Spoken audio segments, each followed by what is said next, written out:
ótima tarde para você! Está começando Sala de Entrevistas desta tarde. E quem visita a gente hoje é a doula e consultora de amamentação, Bruna Barros. Seja muito bem-vinda. Muito obrigada, Bruna. Obrigada à equipe da TV Farol por esse convite. Estou muito feliz de estar aqui com vocês. Bruna, a gente tem muito o que conversar hoje, né? E eu quero começar a nossa conversa perguntando qual o principal benefício que a doula proporciona para as mamães. Tá. Posso primeiro explicar o que é a doula, quem é esse profissional? Claro, por favor. Então, a doula, tem gente que confunde a doula com parteira, né? Mas o trabalho da doula é diferente do da parteira.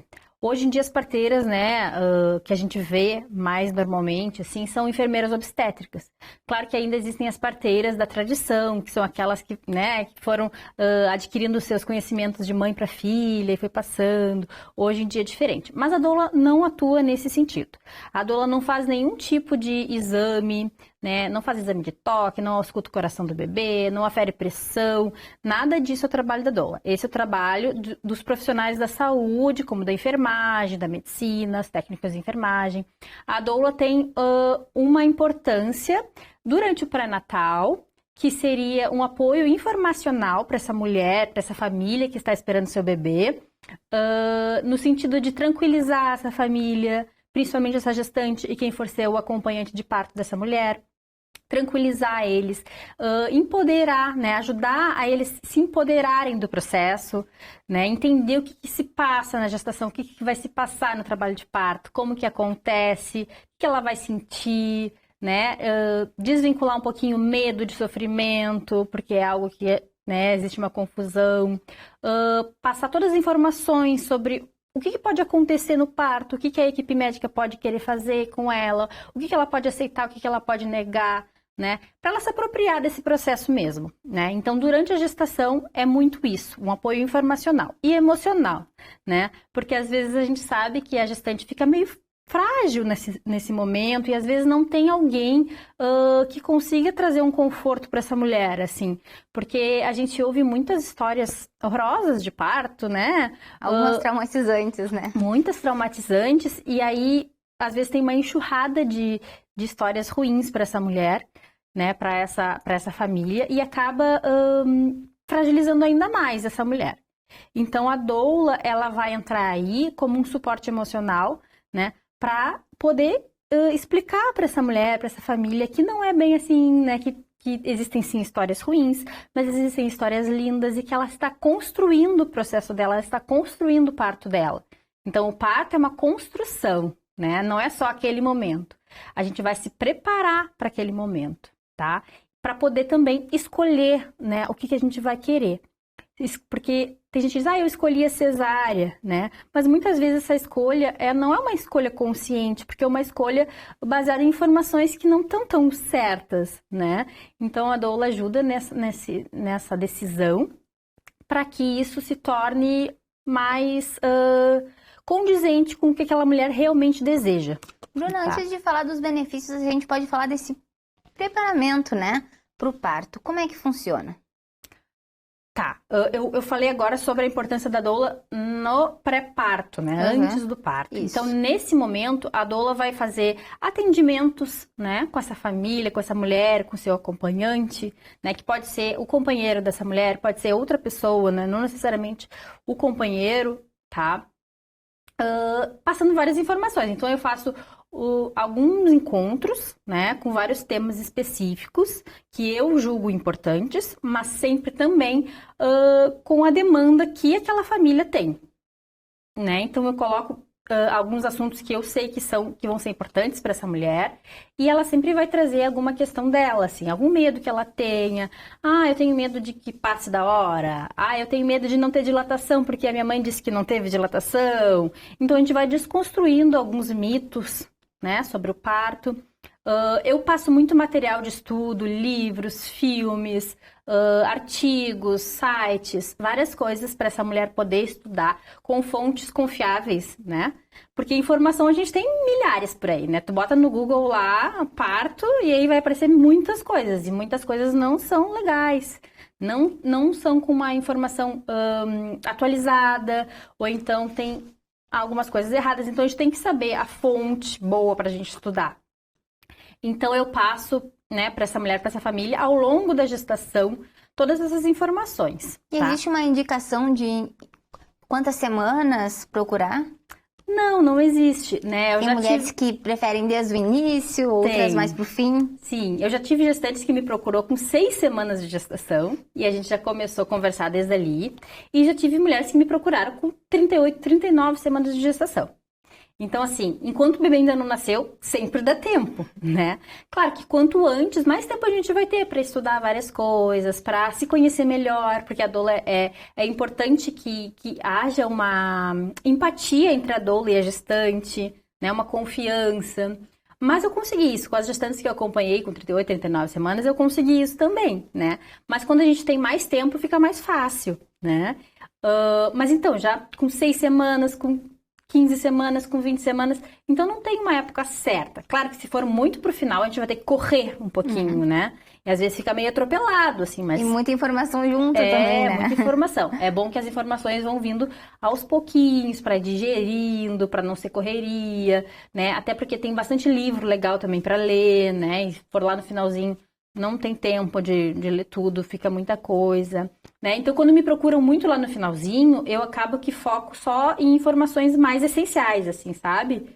O que ela vai precisar mais, o que vai ser mais importante para ela naquele momento mesmo. Quando me chamam mais para o início, eu já posso passar outras coisas para ir abrindo a mente, né? Vários assuntos, assim, que a gente pode ir passando. E essa bibliografia, tudo isso que eu passo, é muito específico também de mulher para mulher, né? Tem mulher, por exemplo, eu atendo uma enfermeira, né? Então tem coisa que eu não preciso explicar para ela, que ela já sabe. A fisiologia do parto ali, eu explico mais rapidinho, assim, para ela algumas questões, mas outras coisas ela já sabe. Então, tem outras assim, não tem medo de parto, não, eu já tive um parto, minha mãe paria, foi tudo bem. Então tá, medo de parto é uma coisa que a gente não precisa trabalhar.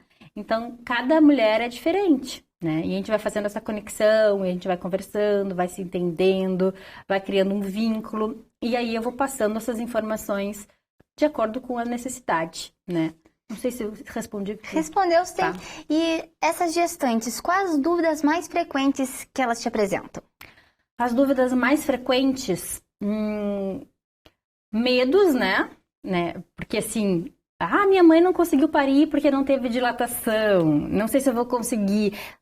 Acontece muito de carregar, né, uma carga que não é dela, né? Porque minha mãe não conseguiu, porque minha irmã não conseguiu, então eu não vou conseguir, porque deve ser genético isso. E não é assim, né? Porque, por exemplo, não ter dilatação é algo que não existe, na verdade, né? Toda mulher vai dilatar, né? O que acontece às vezes é que não se deu o tempo suficiente para aquela mulher dilatasse. Ou então aconteceu alguma outra coisa no meio do caminho que precisou abreviar o parto, ou uma cesariana, ou com uma indução, né? Mas se tivesse o tempo suficiente, aquela mulher teria dilatação, né?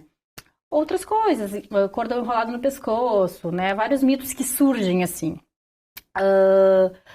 Também assim, como é que eu vou conseguir né, chegar no hospital? Qual é o momento certo que eu tenho que ir para o hospital? Eu não sei. Tenho medo de ficar voltando para casa e voltar, que a gente ouve, né?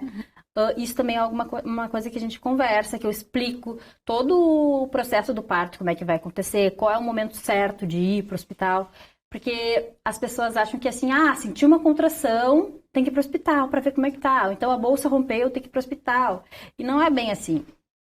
Isso faz com que a mulher fique nesse vai e volta, vai e volta. E isso acaba desgastando essa mulher, né? E com isso acaba atrapalhando também a fisiologia do parto.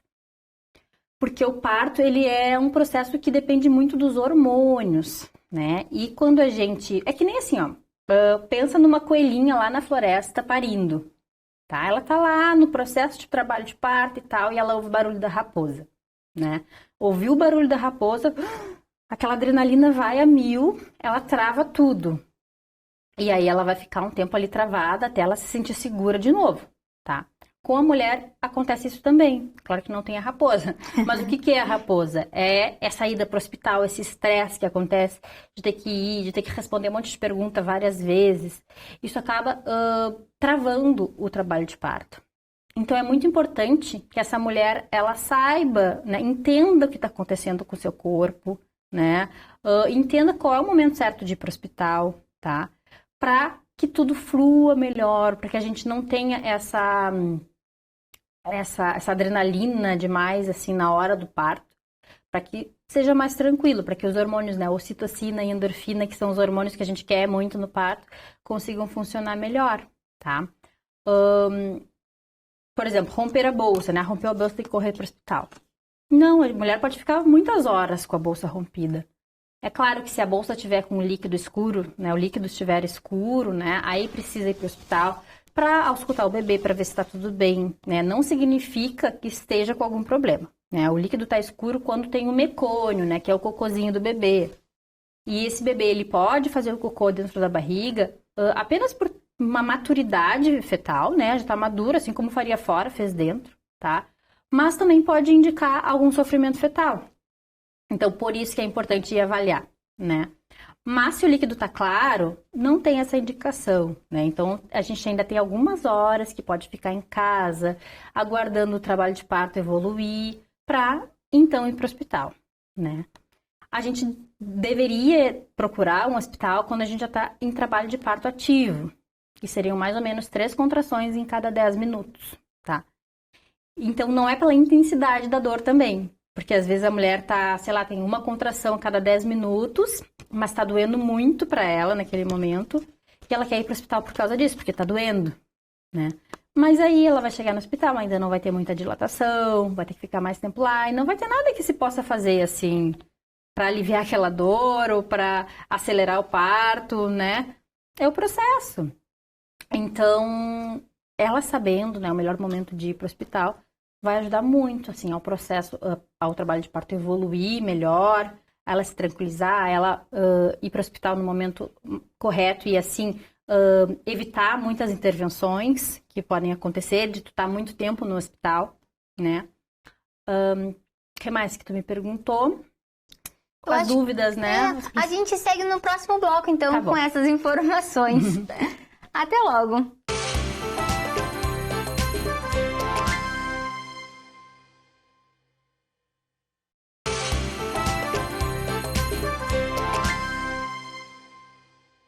Estamos de volta com Sala de Entrevistas na TV Farol. Hoje com a doula e consultora de amamentação, Bruna Barros.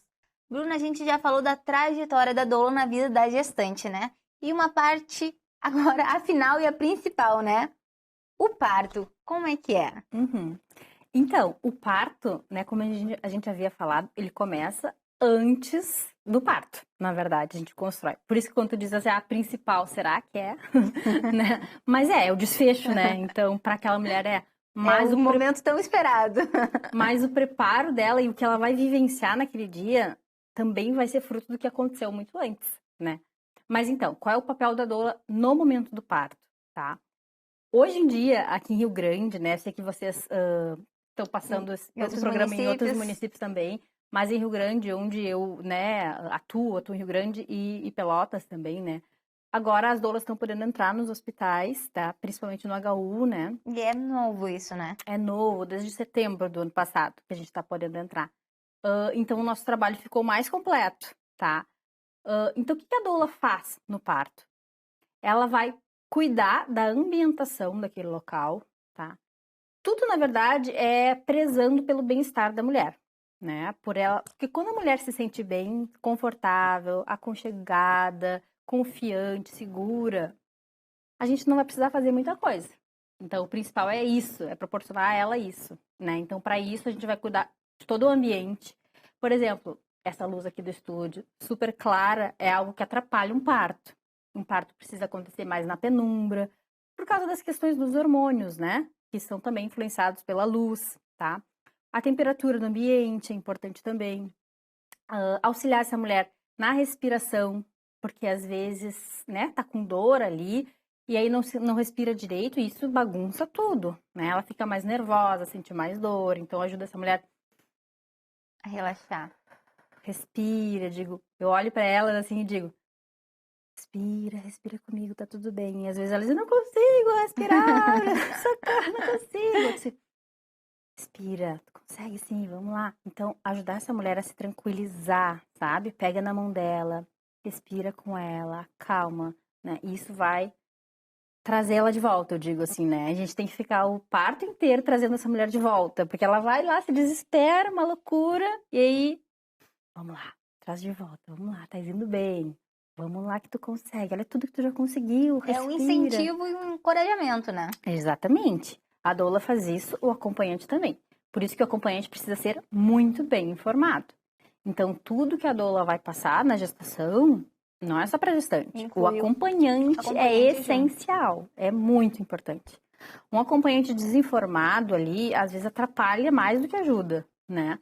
E o acompanhante bem informado, ele vai ser crucial nesse parto. Eu já vi partos que não deram certo entre aspas, né? Mas que a mulher acabou indo para cesárea, pedindo a cesárea, porque o acompanhante não estava pegando junto. Ele estava colocando essa mulher num lugar de coitadinha, né? Não estava confiando na força dela. E aí ela acabou, porque é difícil mesmo. E quando o teu acompanhante não tá confiando, é mais fácil tu ir na onda dele, assim, né? Então o acompanhante tem que te trazer para cima, sabe? A gente faz o quê também? Massagens. A gente faz muita massagem. Claro, tem mulheres que gostam, tem mulheres que não gostam. O parto é muito individual, cada mulher vai gostar de alguma coisa, né? Muitas massagens. Tem doulas que trabalham com aromaterapia também, para aliviar a dor, para tranquilizar. Tem o rebozo, que é um tecido mexicano, tradicional lá no México, que a gente usa para fazer algumas movimentações, assim, né? Para auxiliar. Posições, a gente pode ajudar essa mulher, né? Mais ou menos isso, assim, né? E claro, cada doula vai ter uma ferramenta diferente. Mas eu digo que as principais ferramentas da doula são o olhar atento, o ouvido atento e a intuição que a gente vai sentindo. Porque às vezes é a mãe da gestante que tá naquele local e tá louca de medo e ela vai passando para essa mulher o medo, né? Só com o olhar ali, só da presença dela tá ali, a gente já percebe que tá trazendo algum desconforto, né? Então eu já precisei conversar com as mães, assim, né? Sabe, dar uma voltinha e tal, vai tomar um cafezinho. É literalmente o encorajamento mesmo para a gestante se sentir bem, né? Bruna, algo muito importante também. Eu, como mãe de primeira viagem, eu tenho uma expectativa da hora de ouro, que é literalmente a hora do ouro, né? Pode falar um pouquinho pra gente? A hora de ouro é a primeira hora depois que o bebê nasce, né? O bebê nasceu, o bebê está bem? Tá bem. Então, qual é o melhor lugar para ele estar? No colo da mãe. No contato pele a pele, que a gente chama, né? Não é pele a pano, é pele a pele. Então, esse bebê tá ali, respeitado. É o melhor lugar para ele estar. Ele tem que estar ali. Ele não tem que estar fazendo exame, medindo, pesando, botando roupa, isso e aquilo. Ele tem que estar no peito da mãe. Pelo menos por 1 hora. Essas 2 primeiras horas, na verdade, é o momento que o bebê tá mais ativo. Por causa de todos os hormônios do parto ali, ele já tá mais ativo. Então, é um momento que ele vai pegar com mais facilidade o peito da mãe, né? E isso é bem importante. Isso faz com que o desfecho da amamentação seja melhor, né? Se ele conseguir mamar ali na primeira hora de vida. Se tu colocar um bebê separado da mãe ali nas primeiras 2 horas, né? O bebê vai começar a ficar sonolento, que é natural, depois que diminui aquela adrenalina, que o bebê ficou ali também, ocitocina, adrenalina, diminui, ele vai ficar mais sonolentinho, vai ser mais difícil dele mamar, né? E como é que a mãe pode solicitar essa hora? Então, a gente tem um documento, né, chamado plano de parto, que eu recomendo que todas as gestantes façam, tá? Tem modelos na internet, mas é legal tu fazer com os teus desejos, vai ser onde tu vai colocar todos os teus desejos para aquele parto ali, o que tu quer, o que tu não quer que aconteça, né? E aí tu vai entregar para a equipe. Se for uma equipe particular, tu já vai mostrar antes. Se for uma equipe pública, né, do SUS, tu vai mostrar quando tu chegar, né? E nesse documento vai ter isso. Eu quero que o bebê fique comigo em contato pele a pele por pelo menos 1 hora após o nascimento, né? E que todos os exames sejam feitos após essa hora, né? A gente pode colocar isso. É claro que vai depender muito da equipe aceitar ou não, tá? Mas quando tu tem um acompanhante bem informado, que o acompanhante vai ter que lutar por isso também, né? Pode ser que a equipe diga, não, eu só vou lá dar um banhozinho, ou colocar roupinha, ou pesar, medir. Não precisa, pode ser daqui a pouquinho, né? Mas isso tem que ser na hora ali que tá acontecendo, não pode ser ter combinado com um médico ou com a equipe Se for antes. a tua equipe particular, aí a gente pode lógico. conversar antes, né? Mas se for com SUS, vai ter que ser Porque ali normalmente depende do turno, depende de qual médico está, né? Então tem que ser na hora mesmo nesses casos. Sim. Mas o que eu digo assim, ó, eu digo pros pais, né, que assim, o bebê é teu, o filho é teu, né? O bebê nasceu bem, ele tá bem, não tem porquê, não tem pressa de medir e pesar. Não vai ser em 2 horas que vai mudar o peso daquela criança ali, entendeu? Em casos de prematuro, isso já não pode acontecer, né? Porque são cuidados especiais. Tem, na maioria das vezes precisa de cuidados especiais. Mas também existem prematuros que também nascem bem, né? E aí é a mesma coisa, né? Mas é claro, aí tem que cuidar mais da glicemia, cuidar algumas outras coisinhas. Mas é possível o contato pele a pele se o bebê estiver respirando, estiver bem, né? Claro que se o bebê não estiver conseguindo respirar e tudo, daí a gente vai ter que fazer outros procedimentos nele e tudo bem, né? A gente vai sempre prezar pelo bem-estar daquele bebê. O que vai ser bem-estar para aquele bebê naquele momento? Um bebê que nasceu bem, com certeza está junto com a mãe. Ah, tá frio, tem que aquecer, tem que botar no berço aquecido.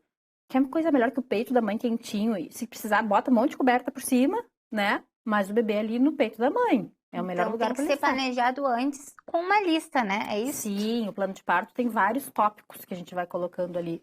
E, Bruna, é importante a gente falar sobre a amamentação também. Tu, como consultora de amamentação, existem muitas dúvidas para as mães de primeira viagem, como eu, mas cada gestação e cada bebê é de uma maneira, né?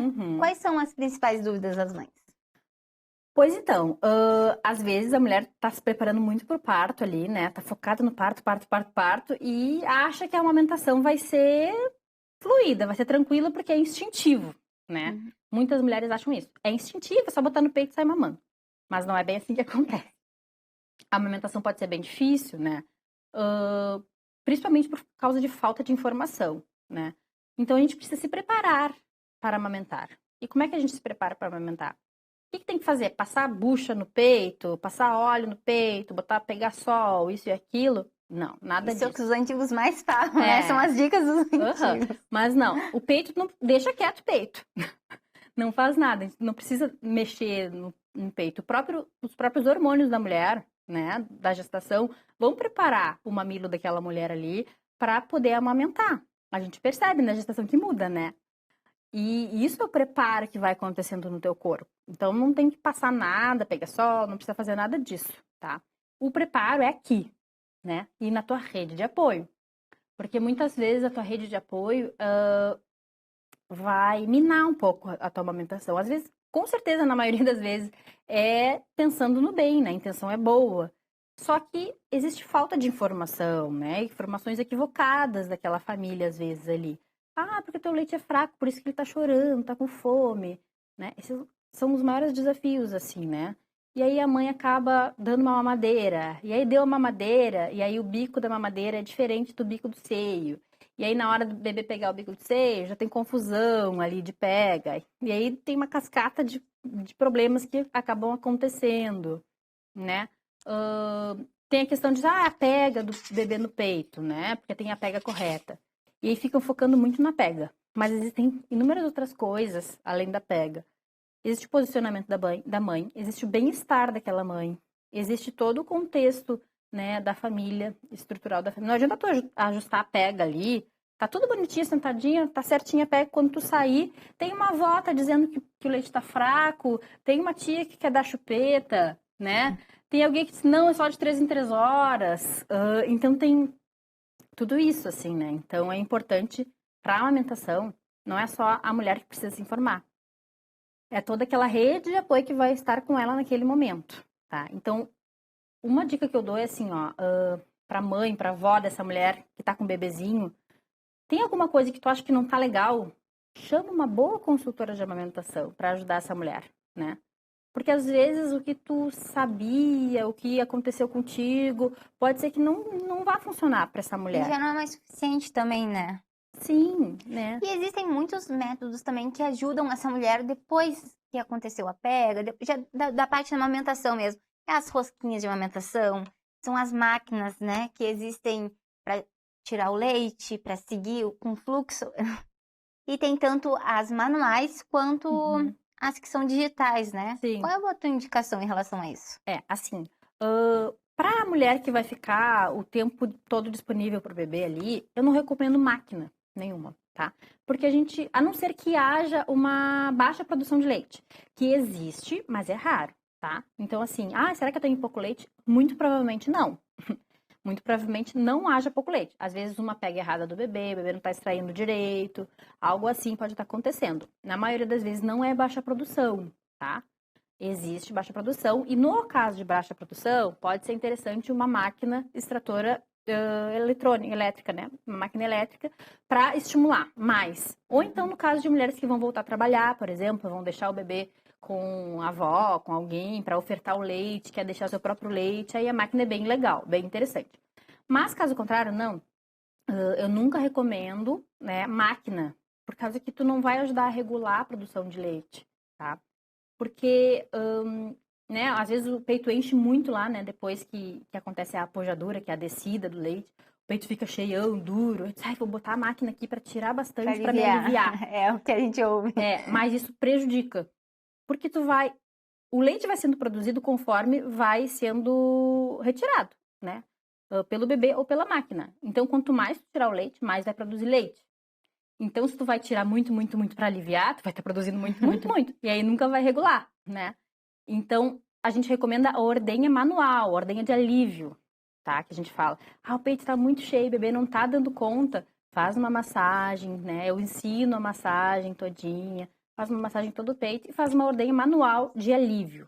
Só de alívio. Para aquele peito dar uma amolecidinha, até para o bebê conseguir pegar, porque às vezes o peito está muito esticado, muito duro assim. E o bebezinho pequenininho, recém tá aprendendo a mamar, boquinha pequenininha, não consegue abocanhar direito, porque o peito está muito esticado, né? Então a gente faz essa ordenha de alívio, massagem, massagem, massagem. Tira um pouquinho ali, o peito já amaciou bastante, o bebê vai pegar com mais facilidade. Bruna, a gente tem tanto assunto ainda, mas o programa está chegando ao fim. Muito obrigada pela tua presença aqui hoje. Obrigada, e por todos esses esclarecimentos. Que bom. Obrigada. Muito bom estar aqui com vocês, então. E para você que me assiste aqui na TV Farol, se você ainda não nos segue no Instagram, é @tvfarolrs. Você pode enviar mensagens e acompanhar os nossos bastidores. Se quiser me acompanhar também, é só seguir o @ que está aqui embaixo. Importante lembrar sobre o nosso canal no YouTube. Você pode procurar por TV Farol RS. Se inscreva lá para acompanhar a nossa programação. Obrigada pela companhia, tchau e até o próximo Sala de Entrevistas.